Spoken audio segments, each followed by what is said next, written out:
কবির বিখ্যাত সেই কবিতার লাইন ধরে বলি, দাও ফিরে সে অরণ্য, লহ হে নগর। যারা প্রকৃতিকে ভালোবাসেন, যারা সবুজকে ভালোবাসেন, আশা করি তাদের আজকের এই ভিডিওটি ভীষণই ভালো লাগবে। চলুন বন্ধুরা, বেরিয়ে পড়ি প্রকৃতির বুকে এক মুঠো ফ্রেশ অক্সিজেন পেতে। ফ্রেশ অক্সিজেনের খোঁজে আজকে আমি চলে এসেছি হাওড়ার শিবপুর বটানিক্যাল গার্ডেন। আজকে সারাটা দিন বটানিক্যাল গার্ডেনে যেমন আমি ঘুরবো, সেই সঙ্গে এই ভিডিওর মধ্যে দিয়ে আমি শেয়ার করব এখানে বিশেষ বিশেষ কি দেখার রয়েছে তার যাবতীয় খুঁটিনাটি তথ্য। বন্ধুরা সঙ্গে থাকুন, ভিডিওটি দেখতে থাকুন।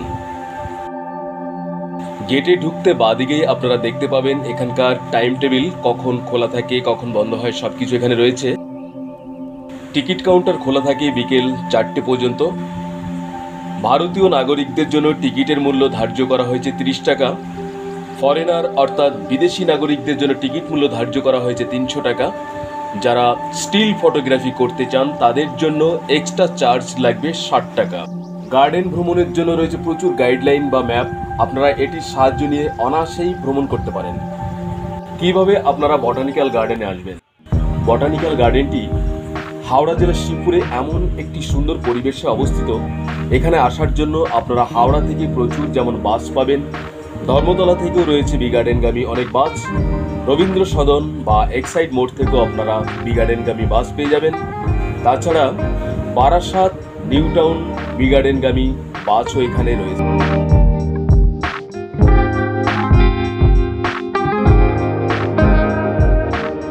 গার্ডেনে প্রবেশের আগে বন্ধুদের একটি কথা বলে রাখি, ভিতরে কিন্তু কোনো প্রকার প্লাস্টিকজাত দ্রব্য অ্যালাউ নেই, সুতরাং এটা কিন্তু মাথায় রাখবেন। এই যে পাকা রাস্তা দেখতে পাচ্ছেন, প্রায় 17 কিলোমিটার রাস্তা এই গভীর অরণ্যের মধ্যে ছড়িয়ে ছিটে রয়েছে। আপনারা পায়ে হাঁটে যেমন ঘুরতে পারবেন, তেমনি চাইলে টোটোরও ব্যবস্থা এখানে রয়েছে। হাঁটতে হাঁটতে আমরা একটি জলাশয়ের সামনে এসে হাজির হয়েছি। সমগ্র বাগানটিতে এরকম 25টি জলাশয় রয়েছে, যারা নিজেদের মধ্যে সংযুক্ত তো বটেই, এমনকি হুগলি নদীর সাথে তাদের যোগ রয়েছে সুইচ গেটের মাধ্যমে। এইসব লেক বা জলাশয়ের কোনোটিতে ফুটে রয়েছে শাপলা ফুল, আবার কোনোটিতে রয়েছে অস্ট্রেলিয়ান জায়ান্ট লিলি, আবার কোনোটিতে রয়েছে পদ্ম ফুল। এসব জলাশয়ের সঙ্গে তো আমরা পরিচয় করবই। আজকে একটু জানার চেষ্টা করি এই উদ্যানটির ইতিহাস সম্পর্কে। এই উদ্যানটি যিনি প্রতিষ্ঠা করেছিলেন তার নাম হলো রবার্ট কিড। 1787 সালে তিনি এই উদ্যানটি প্রতিষ্ঠা করেন। সেই সময় এই উদ্যানের নাম ছিল রয়্যাল ইন্ডিয়ান বটানিক্যাল গার্ডেন। স্বাধীনতার পর 1963 সালে এই উদ্যানের নাম পরিবর্তন করে রাখা হয় ইন্ডিয়ান বটানিক্যাল গার্ডেন। 2009 সালের 25শে জুন বিশিষ্ট বিজ্ঞানী আচার্য জগদীশচন্দ্র বসুর জন্ম 150 শতবর্ষ উপলক্ষে এই উদ্যানটির নামকরণ করা হয় Acharya Jagadishchandra Bose Indian botanic garden. গাছে রয়েছে অজস্র কাঠবিড়ালি, জলাশয়ে রয়েছে শাপলা ফুল, আর সেই জলাশয়ের মধ্যে রয়েছে পানকড়ি। সত্যি এরকম পরিবেশে সারাটা দিন কাটালেও কখনো ক্লান্তি বোধ হবেই না।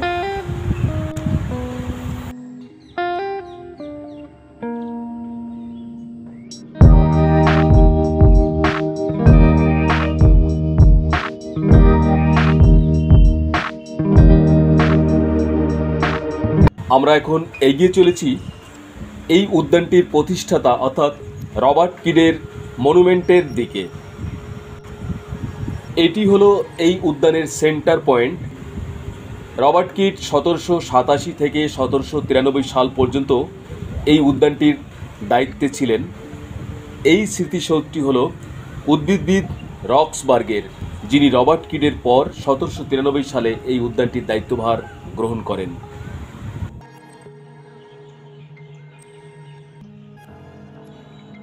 উদ্যানের মধ্যে দিয়ে এরকম প্রায় 17 কিলোমিটার পাকা রাস্তা চলে গিয়েছে। এই যে সরোবর বা লেকটি রয়েছে, দেখুন এখানে পদ্ম ফুল কি সুন্দরভাবে ফুটে উঠেছে, সমৃদ্ধি করেছে এই লেকের জলাশয়কে।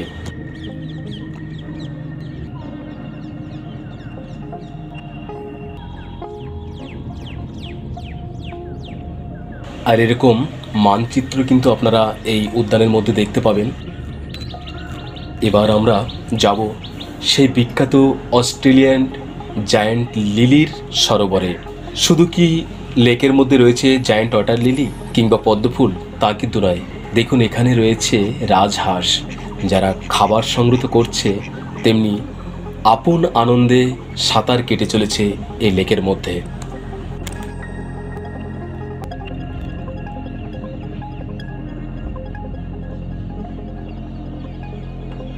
এবার আমরা চলে এসেছি কিং লেকের সামনে। এটি এমন একটি বিখ্যাত লেক যে লেকের মাঝখানে রয়েছে বেশ কয়েকটি দ্বীপ এবং দ্বীপের মধ্যে রয়েছে বিভিন্ন রকম প্রজাতির গাছ।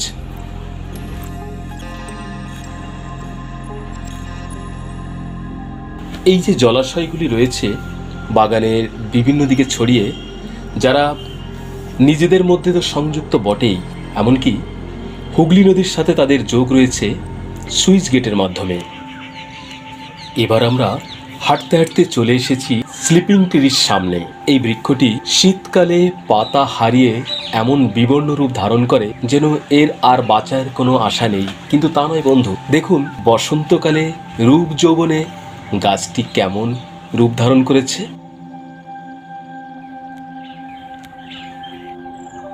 এবার আমরা চলে এসেছি সাইকাড সেকশনে। এটি একটি অত্যন্ত প্রাচীন সাইকোডোফাইটা বংশের উদ্ভিদ প্রজাতি সমূহের একটি গণ, যা খেজুর, ফার্ন বা অন্য কোনো আধুনিক উদ্ভিদের সাথে ঘনিষ্ঠভাবে সম্পর্কিত নয়।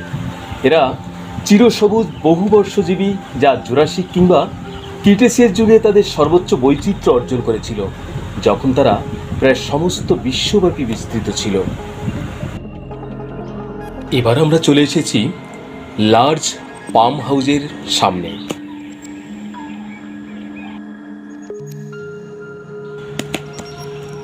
দেখুন ভিতরটা কি গা ছমছমে একটা পরিবেশ। কর্তৃপক্ষ ভিতরে প্রবেশের অনুমতি দেয়নি, তাই ভিতরটা দেখাতে পারলাম না, তাই বাইরে থেকে আমি পাম হাউসটিকে দেখানোর চেষ্টা করলাম। এবার এই জায়গাটিকে দেখুন, এটি আমার ভীষণ পছন্দের একটা জায়গা। পাম শাড়িগুলো কি সুন্দর ছবির মতো দাঁড়িয়ে আছে।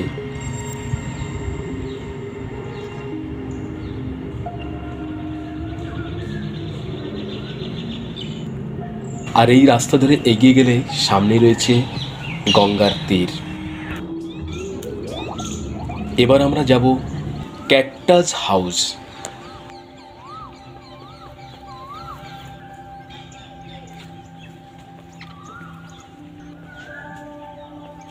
এই ক্যাকটাস হাউসের মধ্যে যে কাটা জাতীয় গাছ রয়েছে, সেগুলি কাটা জাতীয় গাছ সাধারণত উষ্ণ অঞ্চলে এরা বৃদ্ধিপ্রাপ্ত হয় বা বেঁচে থাকে।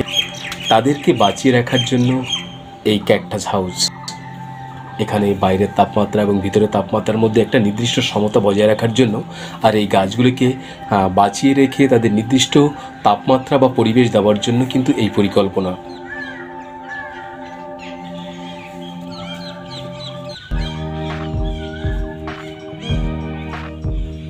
এবার আমরা চলে এসেছি রোজারিয়াম বা গোলাপ বাগিচার সামনে।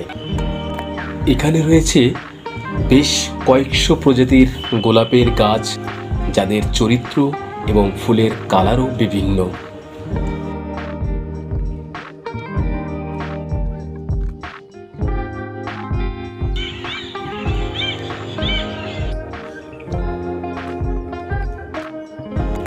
এবার আমরা হাঁটতে হাঁটতে চলে এসেছি গঙ্গার পাড়ে।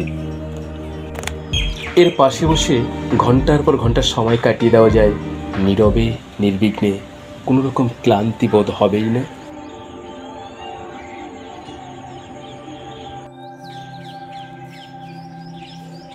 গঙ্গার পাড়ের এদিকটাকে দেখুন, বিভিন্ন রকম গাছ এবং ফুলের গাছ দিয়ে ছবির মতো সাজিয়ে তোলা হয়েছে।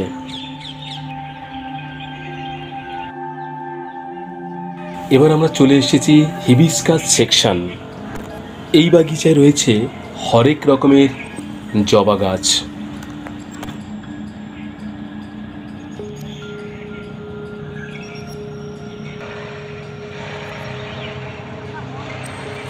হাঁটতে হাঁটতে চলে এলাম জিঞ্জার সেকশন।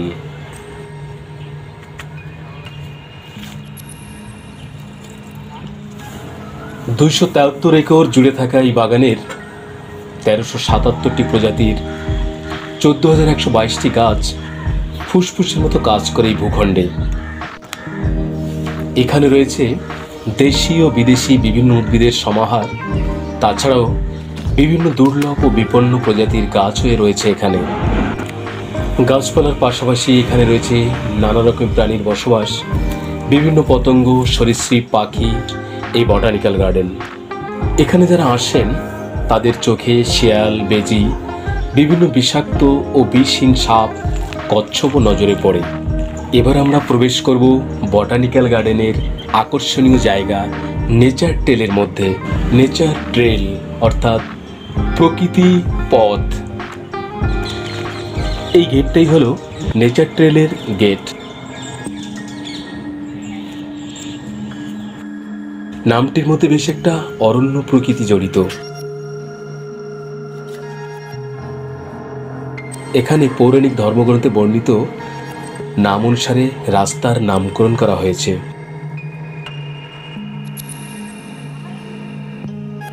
প্রায় 2 কিলোমিটার মতো ইটের রাস্তা রয়েছে এই প্রকৃতির পথের মধ্যে। শহরের একঘেয়েমি জীবন থেকে কিছুটা স্বস্তি পেতে আচার্য জগদীশচন্দ্র বোস বটানিক্যাল গার্ডেনের কর্মকর্তারা এই সুন্দর প্রকৃতির পথ তৈরি করেছেন। নেচার ট্রেলের মধ্যে প্রায় 200 প্রজাতির গাছ রয়েছে। এই প্রকৃতির পথে হাঁটার সময় বন্ধুদের একটা কথা বলে রাখি, এখানে কিন্তু নানা রকম বিষধর সাপ রয়েছে, সুতরাং সাবধানে কিন্তু আপনারা চলাফেরা করবেন। নেচার ট্রেলের মধ্যে অসাধারণ পাখির কলরবের মধ্যে আপনি পাবেন একেবারে নির্ভেজাল খাঁটি অক্সিজেন। আঁকাবাঁকা পথের মাঝে রয়েছে এবং প্রকৃতিকে উপভোগ করার জন্য রয়েছে ছোট্ট একটি কুঠির, সুন্দর একটি বাঁশের ব্রিজ। এই কুঠিরে বসে আপনি যেমন বিশ্রাম নিতে পারবেন, তেমনি অনুভব করতে পারবেন এই প্রকৃতিকে।